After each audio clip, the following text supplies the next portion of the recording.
السلام عليكم ورحمة الله وبركاته. الحمد لله رب العالمين والصلاة والسلام على سيد المرسلين نبينا محمد وعلى آله وصحبه أجمعين. أما بعد فقد قال الله سبحانه وتعالى في القرآن الكريم أفلا يتدبرون القرآن على قلوب أقفالها. கண்ணியத்துக்குரிய அல்லாவின் நல்லடியார்களே, அல்லாஹு தாலா எமக்கு வழங்கியிருக்கக்கூடிய அல் குர்ஆனை நாங்கள் சிந்திப்பது, அதனை விளங்குவது, அதன்படி அமல் செய்வது அந்த குர்ஆனோடு நாங்கள் கடைபிடிக்க வேண்டிய ஒழுக்கங்களிலே உள்ளதாகும். குர்ஆனை ஓதுவதன் மூலமாக கிடைக்கக்கூடிய நன்மைகளை நாம் எல்லாம் அறிந்து வைத்திருக்கின்றோம். குர்ஆனை ஓதுவதன் மூலமாக ஒரு எழுத்திற்கு 10 நன்மை கிடைக்கிறது. அதே போன்று குர்ஆனை நீங்கள் ஓதுங்கள், மறுமை நாளையிலே அது உங்களுக்கு ஷஃபாஅத் செய்யும், சிபாரிசு செய்யும் என்று நாங்கள் அறிந்து வைத்திருக்கின்றோம். அவ்வாறே குர்ஆனை ஓதி அதிலே தேர்ச்சி பெற்ற ஒருவர் மறுமை நாளையிலே மலக்குமார்களுடன் அவர் இருப்பார் என்ற ஹதீசுகளை எல்லாம் நாங்கள் அறிந்து வைத்திருக்கின்றோம். உலகத்திலே அல்லாஹ் தஆலா குர்ஆனுக்கு போன்று எந்த ஒரு புத்தகத்தை படிப்பதற்கும் நன்மை வழங்குவதில்லை. அதே நேரத்திலே இந்த குர்ஆனை அல்லாஹ் தஆலா ஓதுவதற்காக வேண்டி மாத்திரம் இறக்கி வைக்கவில்லை. அந்த குர்ஆனிலே சொல்லப்பட்டிருக்கக்கூடிய விடயங்களை நாங்கள் படித்து சிந்தித்து எமது வாழ்க்கை அமைத்து கொள்ள வேண்டும் என்பதை அல்லாஹ் தஆலா எதிர்பார்க்கின்றான். இந்த குர்ஆனை படிக்கும் பொழுது, அல்லாஹ் தஆலாவுடைய இந்த கலாமை படிக்கும் பொழுதுதான் ஒரு மனிதனுடைய ஈமான் அதிகரிக்கின்றது. அவனுடைய அந்த ஈமான் உள்ளத்திலே ஆழமாக பதிந்து விடுகிறது. ஏனென்றால் இந்த குர்ஆன் தனது ரப்பை பற்றி அறிமுகப்படுத்துகின்றது. இந்த உலகத்தின் இரட்சகன் யார், அவனுடைய பண்புகள் என்ன, அவனுக்கு இருக்க வேண்டிய பண்புகள் திருநாமங்கள் என்ன, அவனுக்கு இருக்கக்கூடாத பண்புகள் என்ன, அந்த ரப்பிடத்திலே செல்லக்கூடிய நேரான வழி எது, அந்த வழியிலே செல்லக்கூடிய நல்லடியார்கள் யார், அவர்களுக்கு கிடைக்கக்கூடிய பாக்கியங்கள் என்ன என்பதையெல்லாம் அல்லாஹ் தஆலா தெளிவுபடுத்துகின்றான். அவ்வாறு இந்த உலகத்திலே மனிதனுடைய உண்மையான எதிரியார், அல்லாஹ் தஆலாவுடைய வேதனையின் பக்கம் கொண்டு செல்லக்கூடிய வழிகள் என்ன, அந்த வழிகட்டவர்கள் யார், இந்த உலகத்திலே வழிகேட்டிலே சென்றவர்களுக்கு பாவிகளுக்கு கிடைக்கக்கூடிய தண்டனை என்ன என்பதையெல்லாம் அல்லாஹ் தஆலா குறிப்பிடுகின்றான். எனவே இவைகளை ஒரு அடியான் சிந்திக்கும் பொழுது, அவைகளை கருத்துணர்ந்து படிக்கும் பொழுது அந்த அடியானுடைய அறிவு அதிகரிக்கிறது, அமல் அதிகரிக்கிறது, அதே போன்று அவனுடைய சிந்தனை அதிகரிக்கின்றது.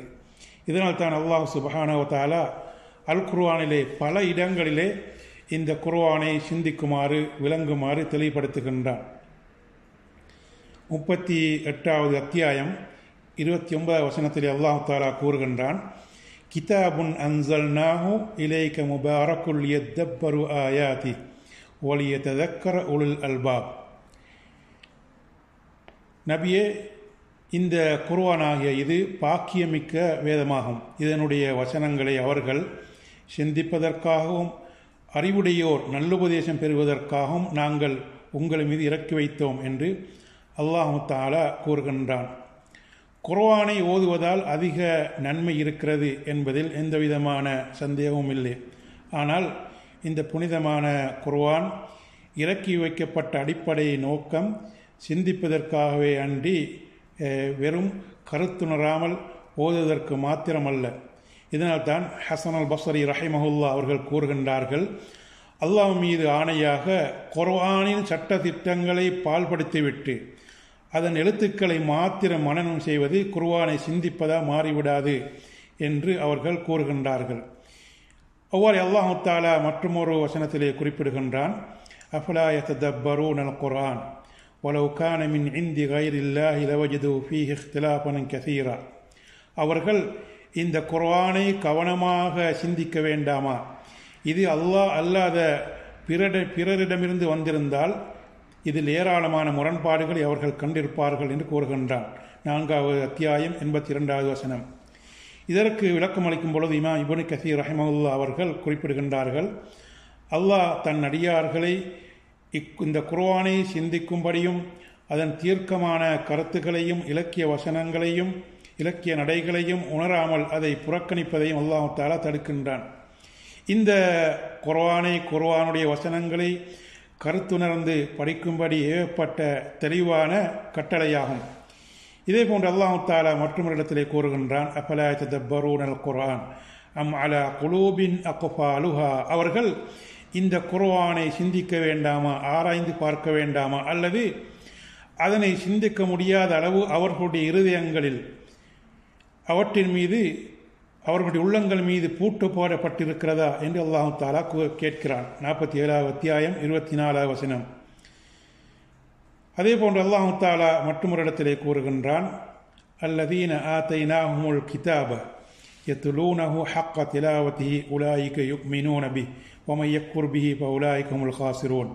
நாங்கள் யாருக்கு வேதத்தை கொடுத்தோமோ அவர்கள் அதை ஓத வேண்டிய முறைப்படி ஓதுகின்றார்கள். அவர்கள்தான் இது அல்லாஹ்வின் வேதம் என ஈமான் கொள்கின்றார்கள். மேலும் அவர்களில் எவர் இதனை நிராகரிக்கின்றார்களோ அத்தகையோர் தாம் நஷ்டவாளிகள் என்று அல்லாஹ் தஆலா கூறுகின்றான். 2வது அத்தியாயம் 121வது வசனம்.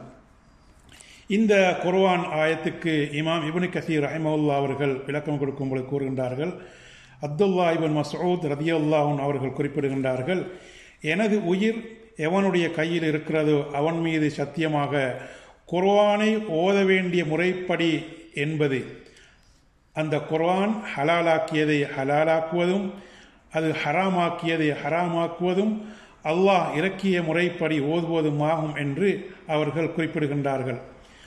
இமாம் ஷவுகானி ரஹிமஹுல்லாஹ் அவர்கள் குறிப்பிடுகின்றார்கள், அந்த குர்ஆனை ஓத வேண்டிய முறைப்படி ஓதி வருவார்கள் என்றால் அந்த வார்த்தைக்கு விளக்கம் கூறும்போது கூறுகின்றார்கள், அதில் உள்ளதை கொண்டு அமல் செய்வார்கள் என்று அவர்கள் விளக்கம் கூறுகின்றார்கள். ஆகவே அறிவுக்கு பிறகுதான் அமல் ஏற்படுகிறது.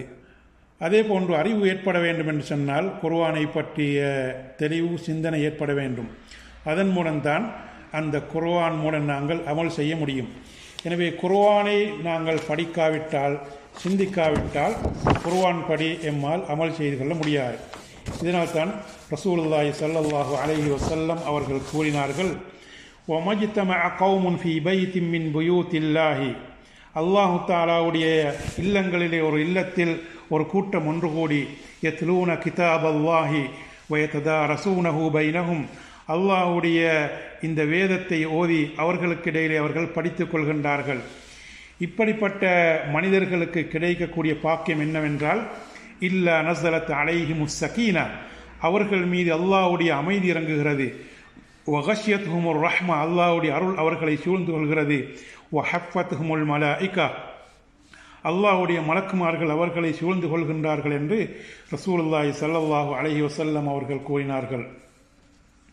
இந்த ஹதீஸை நாங்கள் பார்க்கும் பொழுது குர்ஆனை ஓதி அதனை படிக்கக்கூடியவர்களுக்கு இப்படியான பாக்கியங்கள் கிடைக்கிறது என்பதை அவர்கள் குறிப்பிடுகின்றார்கள்.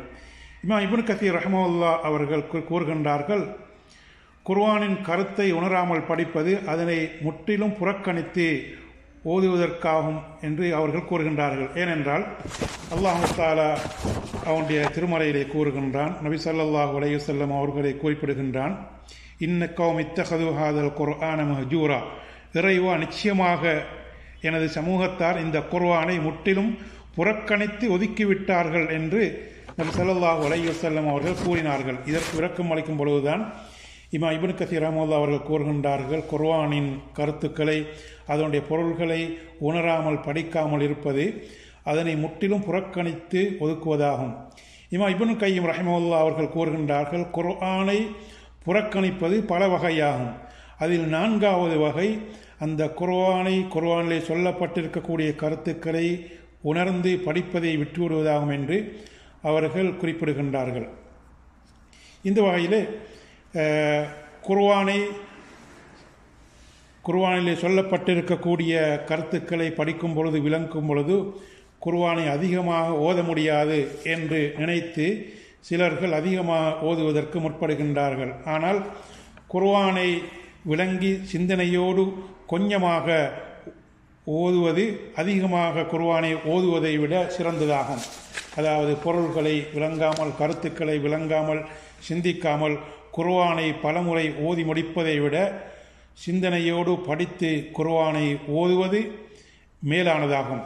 சஹாபாக்களுடைய வாழ்க்கையை நாங்கள் பார்க்கும் பொழுது அவர்கள் குர்ஆனை அமல் செய்வதற்காக வேண்டி அதிக முக்கியத்துவம் கொடுத்திருக்கின்றார்கள்.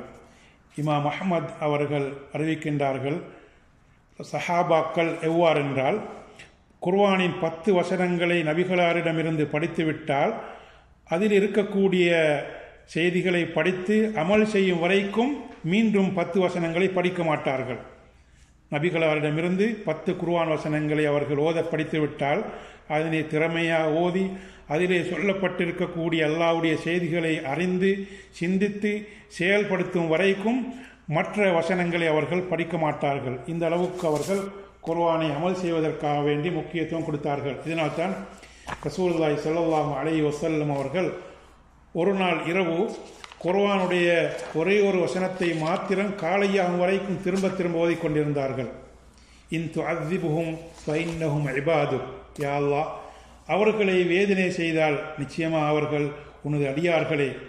வைன் தக்ஃபிர் லஹும் ஃபஇன்னக அன்தல் அஸீஸுல் ஹகீம், அவர்களை நீ மன்னித்து விட்டால் நிச்சயமாக யாவற்றையும் மிகைத்தவன் ஞாபகம் மிக்கவன் என்ற கருத்துடைய அந்த குர்ஆன் வசனத்தை நபி ஸல்லல்லாஹு அலைஹி வஸல்லம் அவர்கள் காலையாகும் வரைக்கும் திரும்ப திரும்ப ஓதிக்கொண்டிருந்தார்கள் என்ற செய்தியை ஹதீஸிலே நாங்கள் பார்க்கின்றோம். ஏன் திரும்ப திரும்ப குர்ஆனுடைய வசனத்தை நாங்கள் ஓதும் பொழுது, அதனை விளங்கி ஓடும் பொழுது நிச்சயமாக எமது உள்ளங்களே அது தாக்கத்தை ஏற்படுத்துகிறது. இதனால்தான் அபூபக்கர் ரதியல்லாஹு அன்ஹு அவர்கள் தொழுகையிலே குர்ஆனை ஓத ஆரம்பித்தால் அவருக்கு அழுகை வந்துவிடும். அவருக்கு அழுகையை விட்டுவிட முடியாது. அந்த அளவுக்கு அவர்கள் குர்ஆனை சிந்தித்து ஓதக்கூடியவர்களாக இருந்தார்கள். உமர் ரதியல்லாஹு அன்ஹு அவர்கள் குர்ஆனுடைய ஒரு வசனத்தை ஓதி சிந்தித்து அவர்களுக்கு நோய் ஏற்பட்டு விட்டது. இன்ன அதாவ ரப்பிக லவாக்கி, நிச்சயமாக உனது இறைவனின் வேதனை வந்தே தீரும் என்ற அந்த குர்ஆனுடைய வசனத்தை ஓதி சிந்தித்து அவர்களுக்கு நோயே ஏற்பட்டு விட்டது என்ற வரலாற்றை நாங்கள் பார்க்கின்றோம்.